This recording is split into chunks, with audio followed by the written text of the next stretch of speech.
It's the Triumph Thruxton R, 1200 cc's. It looks like an old man's bike. At a bike meet, it attracts old men. But it is a wolf in sheep's clothing. Let's get it moving.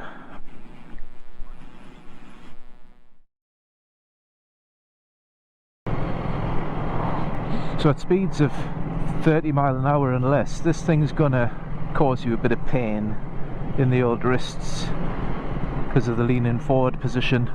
That is, of course, unless you've got abs like a Greek god. But it's when you see that signal, the national speed limit, that this baby comes alive.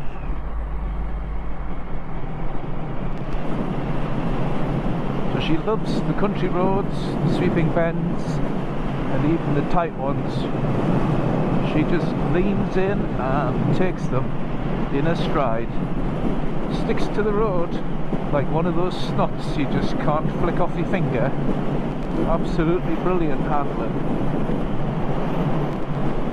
So this is a 2019 model, and earlier models used to have a little bit of a problem with the brakes and the clearance between the caliper and the disc. So they fixed that on this model in later years, so don't have that problem. And the brakes are unbelievable. It's a really high spec bike, Brembo brakes, Öhlins suspension front and rear, fully adjustable.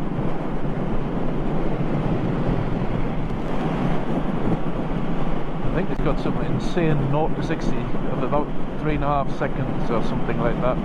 Not when I'm riding it, of course. It takes me a bit longer to get there.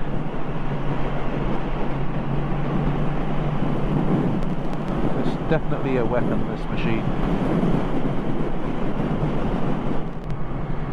30 miles an hour, third gear, let's open it up. And she's away. Incredible torque. Definitely makes you smile, this thing.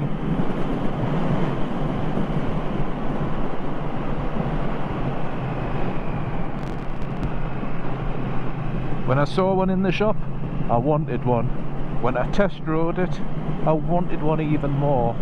This is a fantastic machine. Excitement in every way, apart from cleaning it. Cleaning it is a pain in the ass. Spoked wheels, ugh.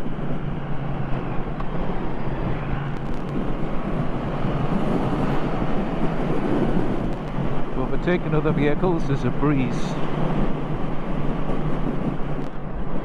It's got all that torque, the acceleration. It's certainly good on the country roads for getting past slower vehicles.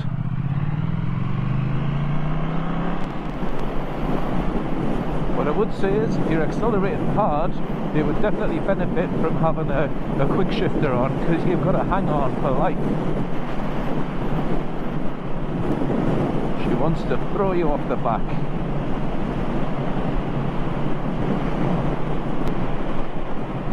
So the brakes are really sharp. We'll show you as we pull in from 60 to 30 in a second. I'm not going to do an emergency stop, but we will pull them in a little bit. Here we go. There we are.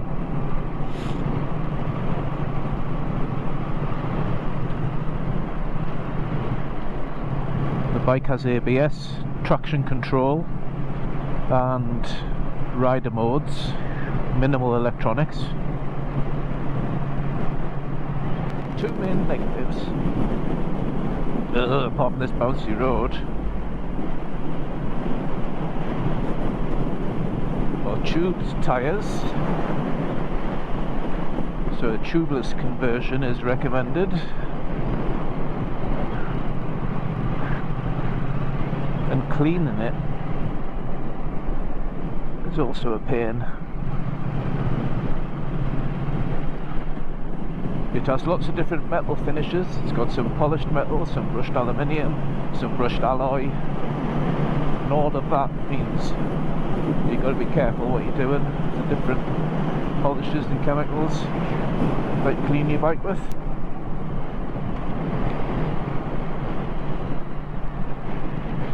It's got a USB socket under the seat.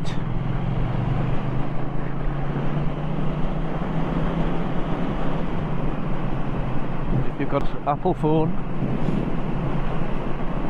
the Apple cable is just not long enough. And if you buy an aftermarket one like I've done, it doesn't fit in the phone as good as the Apple one, so it keeps coming out and you lose your charge. So that's a project, to put a USB socket somewhere on the bike. Now with it having clip-ons, you're pretty stuck for handlebar space. I've managed to squeeze the quad lock into position. There's the old quad lock.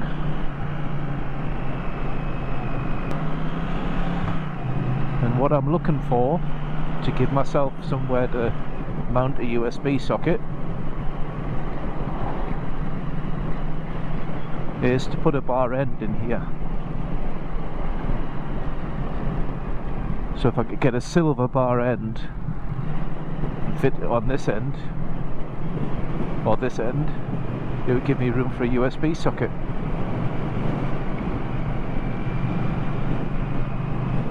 So far I've had this serviced at the dealer, because it's a newish bike.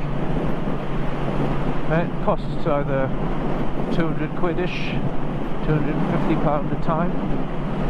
The big service is at 10,000 miles when they check the throttle body, and I expect that will be significantly more expensive. That'll probably be the last time it goes to the dealer for service. I'll probably take it to either do it myself or take it to my local mechanic I've been using for a while now. So the clocks on here are really simple. Speed, RPM, and some information, fuel gauge, range, time, gear information, and of course various functions that you can pick from, which you probably can't see on the GoPro, but you can go from your trip meters, your fuel consumption,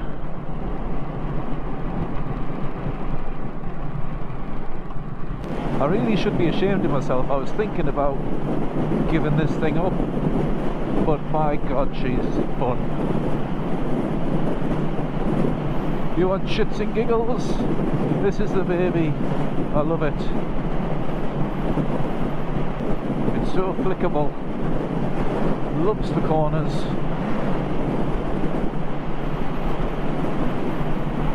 And it's a Triumph. This is the Thruxton back in the garage. I love the detailing, the fake carburetors, the way the exhaust looks like it's straight through, but in fact it isn't, because under here there's a catalytic converter. The pipe goes in there and then comes back out, hidden by this. Much better job than they've done on the BSA, where it's a fake bit of pipe outside the main exhaust pipe. It looks like you got the separate gearbox. Really nice the way they've done the classic design on it, with the fake air filter, like I say, fake carburetor. It's very nice. It's a beautiful bike in my opinion. So I hope you found that useful. If you did, give it a thumbs up, and if you want to see some more, why not subscribe down below. And it's Gordon from Up North Biker signing out. See you later.